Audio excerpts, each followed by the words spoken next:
When things come to reality, I know some will not like it, but we continue to say our own.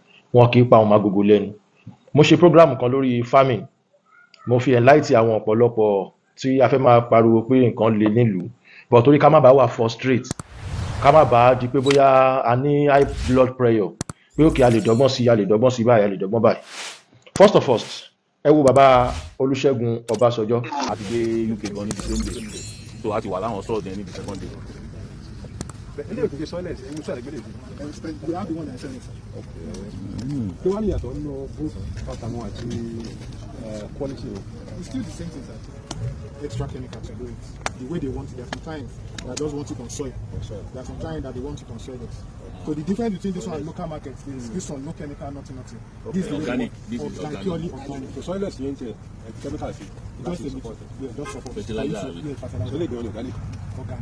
Please don't forget to subscribe, comment, share with your friends to have access to this kind of content that you have here. Don't forget to subscribe. I love and respect you. I'll be right back. Who is Baba Obasanjo? Olusegun Obasanjo is former president of Nigeria. Lẹ́yìn tó ti darí gbogbo ìlú rí. Bàbá ni wọ́n wà nínú compound wọn. Wọ́n wá ń já ẹ̀fọ́. Ẹ̀fọ́ yìí ni wọ́n ń pè ní tẹ̀tẹ̀. Tẹ̀tẹ̀ olójú dúdú. Mo mọ̀ pé gbogbo yín lẹ máa mọ̀. Bàbá yẹn já ẹ̀fọ́ torí pé wọ́n jẹ́ farming. Ẹ wá wo kọ́mẹ́ǹtì. Ó ní èmi ń gbé ní rural area as in rugged area ni mo ṣe ń sin àwọn turkey yẹn. Pé torí pé mo as in ó try láti sọ pé mo local pé Lagos state ni òun gbé lóní pan. But okay, fine. Ìgbà mi bí kọ́kọ́ rí kinní yẹn mi ò feel bad because mo wá lọ wo fọ́tò ẹni tó sọ̀rọ̀ yẹn. Ẹ wo fọ́tò yẹn báyìí. Àwọn èèyàn dá lóhùn lọ́ndà kọ́mẹ́ǹtì ò tán sọ̀rọ̀ sí o, but mo wò pé àwọn ọ̀rẹ́ mi tán ṣì gbà lóhùn yẹn. Àwọn fọ́tò ẹ̀ lẹ́ ń wò yìí. Ẹwẹ́n tó sọ pé òun gbé lóní pan pé mi ń gbé ní rural area àbí nǹkan. Bàtà ẹsẹ̀ mi ó wà òkè ju gbogbo ìgbésí ayé ẹ̀ lọ. Ṣẹ́rí, I will not blame those people tó yẹ pé poverty ó padà end the life of career wọn because ọwọ́ ara wọn ni wọ́n fi kọ̀ sẹ̀. So ṣẹ́rí gbogbo ẹni tí ó bá ti jẹ́ pé ẹ wo picture bọ̀bọ̀ yẹn. Ẹni tó ń sọ fún mi pé ẹ wo èmi tó mò ń gbé ní rural rugged area, this is my office. Inú ọ́fíìsì mi ni mo ti ń ṣe. Let me tell you people something. We youth, some of us don't ready to work. A fẹ́ fi ara wa jìn sọ́fìn bí àwọn bàbá wa ṣe fi ara wa jìn sọ́fìn, àwọn ẹ̀gbọ́n wa ṣe fi ara wa jìn sọ́fìn. Ahead of program tèmi ṣe tí one of our fans bí báyìí tí wọ́n fún mi ní 100,000 naira to go and buy more fowl as in chicken. Àwọn broiler layers yẹn wọ́n fún mi ní 100,000. Mo ṣẹ̀ṣẹ̀ lọ rà lénìí bí mo ṣe rà mo snap ẹ̀ sí wọn pé sáà mo ti rà wọ́n ní I'm on my own o pé bọ̀ kí àwọn kan fi support me more ni because àwọn like bí mo ṣe máa ń ṣe ní media. Ẹ dẹ̀ mọ̀ pé èmi tèmi ọmọ tí ò ní ìyá lẹ́kọ̀ọ́ a tẹpamọ́ṣẹ́ bẹ́ẹ̀ gbéṣẹ́ lé fún mi máa jèrè bẹ́ẹ̀ máa ṣiṣẹ́ lé. Àwa ọ̀dọ́ nǹkan tá a need nìyẹn. Ó hard fún mi báyìí sí láti sọ pé ebi ń pa mí. How? Báwo lebi ṣe fẹ́ pa mí? Ọ̀nà wo lebi ṣe fẹ́ gbà pa mí? Nígbà tèmi nìkan ní odidi oríṣiríṣi iṣẹ́ bíi 6 mi ò fi àwọn nǹkan jẹun bẹ́ẹ̀ mo wá fi àwọn nǹkan jẹun. Mo wá wà convenient lórí àwọn tí mo mọ̀ tí mi fi jẹun yẹn tó bá di time tí mo fẹ́ lò wọ́n I will do it myself. So mo ti mọ̀ pé tí n bá fẹ́ ṣe mẹ́tò mẹkáníìkì ni màá lọ gbé fún. But wọ́n bá àwọn nǹkan tí mo mọ̀ yẹn náà mo tún dúpẹ́ lọ́wọ́ Ọlọ́run lé lórí.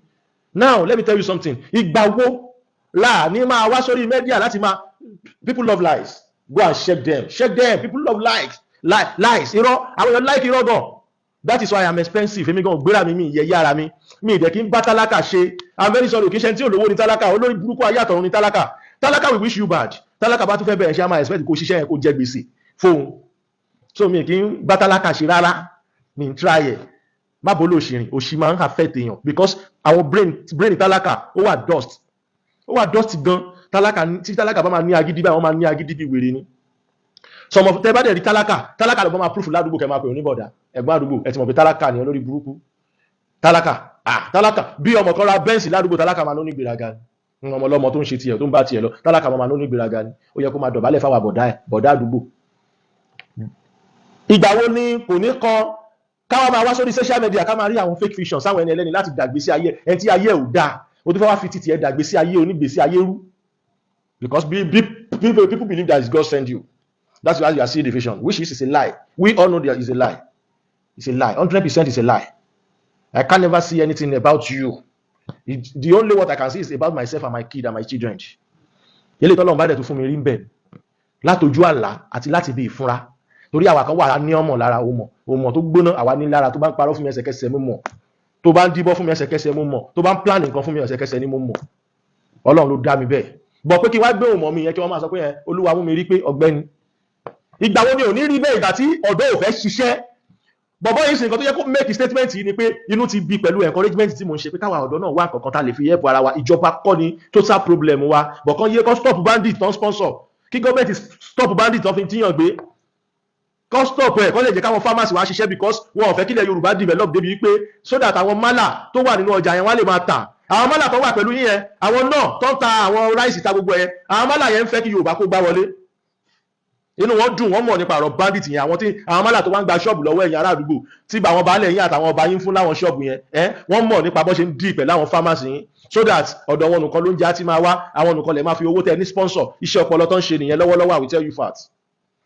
Géèmù tó mo ti gbá reason, mo ti gbogbo reason tó wà nídìí bandit kan máa jíyàn gbé yẹn, mo ti wo gbogbo ẹ̀. Tílẹ̀ Yorùbá bá develop, àwọn málà wọn ò ní tà mọ́ bíbá ẹ̀. Yes, tọmọ Yorùbá bá dẹ̀ ń kó trailer wọlé tó kó ráìsì wọlé, tí Yorùbá yẹn náà máa ra, Yorùbá bẹ̀ sí ń develop láti bẹ̀. Àwọn Fúlàní wọn ò ní develop mọ́ because wọ́n ti mọ̀ pé àwa náà léèyàn tiwa tó ń ṣe the same business. Ẹ lọ wo inú history Nàìjíríà dáadáa, ó wà dì fọmọ Yorùbá láti kó ráìsì wọlé, but ó easy fọmọ Haúsá láti kó ráìsì wọlé. Ẹ jẹ́ bẹ́ẹ̀, confirm ni. Tẹ́ bá wò pé confirm ni, ẹ má fọ̀ pé àwa la wà ń bẹ̀, kò yé àwa la wà ń bẹ̀, but kò lè yé yín because we can be small, but nǹkan tójú àwa rí nínú géèmù Nàìjíríà ó lọ fà. Ẹnìkan sọ̀rọ̀ nípa Mecca, mo ní don't go to Mecca, mo ní òun fẹ́ tó máa sponsor ẹ lọ Mecca, àbí òun fẹ́ tó máa sponsor ẹ lọ Umura. The more tó bá ṣe rí sponsor, the more bá ṣe gbé nǹkan fún ọ máa gbé nǹkan dání lọ. Àwọn tó ń lọ Mecca yẹn wọn lọ torí àdúrà. Èèyàn kan ṣoṣo máa sponsor èèyàn 16. Can't you think by yourself, say something is behind? Ọ̀gbẹ́ni, business lórí kálukú ń ṣe lọ, gbé lọ kó dowó, kó dẹ̀ gbà wálé. Ọ̀gá ẹ̀ náà gbọ́dọ̀ aláti gbọ́dọ̀ ọdún tó bá gbà wálé ò ní dé láyọ̀. Ó lọ fún àbọ̀mí ní jáyín tó máa sè, kò lè nǹkan tí mo sọ yẹn ò lè yọ máa sè, but ó yá wa dáadáa. Tí bá lọ Mecca lọ́la ajé mo gbéṣẹ́ lọ ni, kò yé yín. Ẹ ká kọ́ fi yẹn lẹ́nu, ẹ má jẹ́ mi fẹ́ best speaker tó kí má bàa ṣe àwọn aláyé mi tó pọ̀, kí má bàa ṣe àwọn tó pọ̀. Mo ní don't compare, má ẹ̀ fà ṣe mistake láti dá owó ẹ sọ pé o fẹ́ lọ bẹ̀yẹn. Àwọn tó ń lọ wọ́n lọ ṣe business tí wọ́n ní o. Èèyàn jù yàn lọ nínú ayé, má lọ bẹ́ sáwọn tó máa nà ẹ́ pa, má dẹ̀ ṣe business tó mọ̀ pé ò ní lè deliver. Ó mú ló lọ fáàgàn nínú ayé, kò lè yọ́ máa ṣe bí mo ṣe ń sọ yìí, bọ̀ ó yọ lọ́hùn, ó dẹ̀ yá àwọn tó mọ̀ ọ̀pẹ ẹ má jẹ́ kó lọ fà. Àwọn ọ̀kọ̀ọ̀kan wà ní country tó yẹ pé kò ní ẹ́ bà yé yín rárá. Be yourself, ẹ jẹ́ ká ṣiṣẹ́. Mo like kí n ṣiṣẹ́ bí kékeré wá sọ pé Olúwa gbàdúrà rẹ, gbogbo ìṣòro ayé rẹ Olúwa ti parí. Ìṣòro ayé yẹn láti gbà tẹ́ni tí ń fi energy sọ fún ẹ kó máa parí, kò lè parí. Torí pé you must work for it. Ìṣòro ayé ò lè parí látẹnu pastor, látẹnu àfáà, látẹnu babaláwo kankan. You will work for it and you will challenge the challenges. Challenges tó ń rìn yín mọ́lẹ̀ yẹn máa challenge òun náà. It's not about mouth. Kì í ṣọ̀rọ̀ ẹnu, ó lọ fà. Pé Olúwa mú mi rí pé o fẹ́ lọ sí Amẹ́ríkà, Olúwa ò lè send ẹnì kankan sí ẹ láti rìnà sí ẹ kó fẹ́ lọ sí Amẹ́ríkà láéláé. Kí ló ṣe country wa? A jẹ́ pé Olúwa yẹn ti mọ̀ pé country wa ti corrupt, ayé country wa ti bàjẹ́ nìyẹn àbí tó fi rán ẹ lọ pé you will go through. Mo máa ń rí sọ̀mọ̀ prayer tí ẹ̀yin dìdìrín kan náà máa ṣe amen sábẹ́ àwọn dìdìrín generation.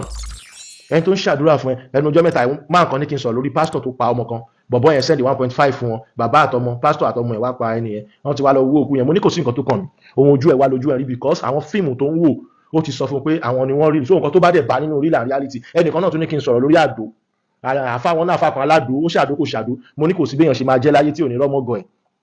Nígbà téèyàn Mr. Saheed Shittu sọ pé ẹnìkan sọ pé kán mú àgbò 36 wá, àgbò 36, bó já wa la sọ pé this is 1 million naira, this work is 1 million, ìgbà iná máa kéyìn sókè. But wọ́n máa fẹ́ kó orí burúkú lọ Mẹ́kà, owó tí ò ṣàǹfààní àti ibi tán lọ tí ò ṣàǹfààní fún wọn, then we pay for that. They love to pay for negative more than positive, but we don't care. Oníyà bá ìyá ẹ̀ ń bẹ̀, lílà kò tí ń jókòó dèdí. Wọ́n náà gba ẹnìkan náà 30 something million àbí nǹkan pé alájà kan, ìgbà tó jẹ́ pé ibi tó ń interest láti ran owó sí nìyẹn, wọ́n ṣe ní gbà. Àìmọye cases tó wà ń bí something million kíní kan million tó bá ti wá débi kọ́ra ṣe 1.5 million, wọ́n wá kéyìn sókè torí pé àwa ò ní fò oògùn sọ fún wọn, àwa nílò nǹkan láti command wọn, láti dọ́ọ̀lù ọpọlọ wọn, àwa kàn máa sọ̀rọ̀ direct. So is available to drag with us. Mi máa ń wò wọn ni mi kì í máa kàn wò wọ́n pé oníjà lẹ́yìn people yìí, ẹni tó máa fìyà jẹ yín, tó máa gba gbogbo nǹkan tó wà ní àkáǹtì yín, tó máa sọ yín dẹ̀dọ̀ àárín ilẹ̀ lẹ́ máa like. But me, I'm not doing that. Kò gbà kó dìjà, máa bá tiẹ̀ lọ, change ìwé ẹ̀, mi ò rojọ́. Let us go and work. You stay at Onipan, nílé mi rent. I stay in my house. This is my office. This is my office. Office mi dàbí, ó dàbí 10 room ni, 10 room. Fún ara mi ni mo kọ́. You stay at Onipan, nílé yẹ̀yẹ́, nílé mi rent. You still open mouth to be talking to me that you stay at Onipan, nílé mi rent. Me, I'm a small boy like this. I did my house. You did at Onipan, you said, I know ẹ ṣe mí. This is why I hate Talaka. I don't have friend. Torí tó bá ní ọ̀rẹ́ Talaka, ọmọ máa dull spirit yẹn because memory card yẹn ti loose. O lè wà in right sense láíláí because Talaka thinking ó máa jì gan. ẹni tọ́lọ́run bá ṣe ní ọlọ́rọ̀ kò dìgbà tó bá lówó lọ́wọ́ á ti máa prepare fún foundation bó ṣe máa ní lárí from the beginning of his life. Ẹ̀dẹ̀ máa rí tí ó máa wà busy because á máa rorí instead tí èèyàn máa fi ronú orí lèèyàn máa ń rò how to make way to better more. That's it. This is ODUA TV Watch. Don't forget to subscribe, comment your opinion, like, comment and share so that other people can get access to what you enjoy on our channel. Thank you. We love you.